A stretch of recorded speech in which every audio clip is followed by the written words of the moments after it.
Hey, you're back. Great. Let's talk about privacy. Now, I know you've been told not to share too much about yourself online, but guess what? Just by being online, you're already sharing information about yourself. Nearly every online interaction that you make, whether it's browsing a website, using a social media platform, or making an online transaction, involves sharing some form of personal data. For instance, many smartphones come equipped with geotag technology in their cameras. This feature allows you to record the location and the time of when photos were taken. It's a cool feature. However, if you share a picture with someone and they subsequently forward it to others, you might inadvertently be sharing more than you intended. It's probably a good idea to disable this feature until you really think it's worth having. To do this, go to your device's privacy settings, access location settings, proceed to camera, and then select Never to disable location tracking. It's probably not smart to be letting strangers know where you live when you're this young. Let's talk about other ways that you're sharing personal information without intending. You may have heard of cookies before.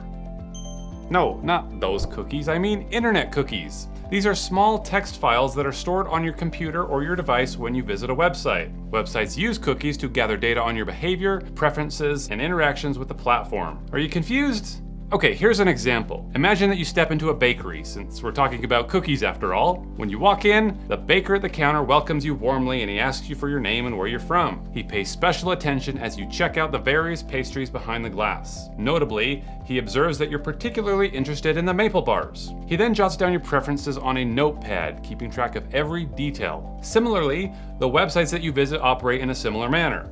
They collect data from your online activities, essentially taking notes on how you browse. They observe what you click on and where you stay the longest.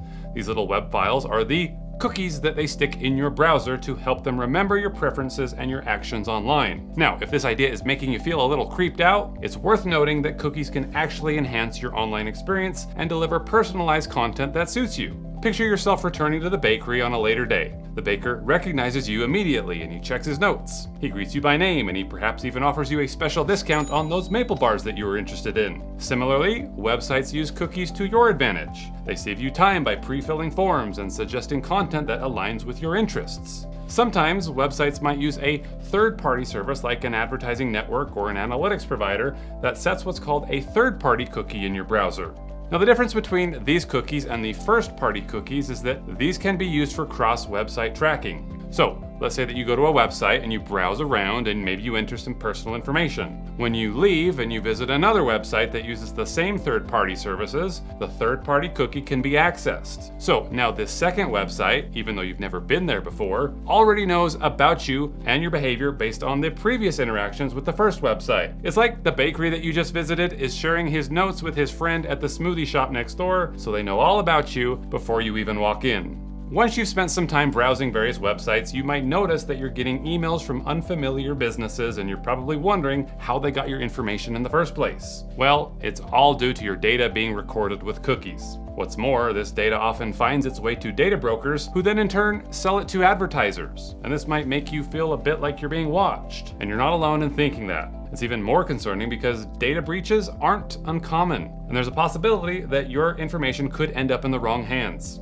I'm talking about scammers who might try to email you or text you. That's why we're starting to see a lot of regulations coming out that are designed to give us greater control over how our information is gathered and utilized. You might notice that when you visit a website these days, you're asked if you want to accept cookies or not. They're basically asking you for permission in advance to collect data about your online behavior. So make sure that you're always using secure and up-to-date web browsers because they offer features to manage cookies and protect you from potential privacy risks. Privacy concerns and features are always changing, so make sure you're following the latest information and staying up to date. It's also a good idea to manually clear cookies from your phone's browser periodically. This will remove any stored data that you have on your device and it can help maintain your privacy. It's basically like taking all these files with your information and shredding them. You might do this to reduce targeted ads or get a fresher experience when you're browsing. Every browser is different, but you typically just go to the settings or the preferences and you hit clear cookies or clear cache. You can even block all cookies if you want. Just know that by doing this, that bakery that you like to visit might not recognize you the next time you come in, and they'll need to relearn everything about what kind of donuts that you like.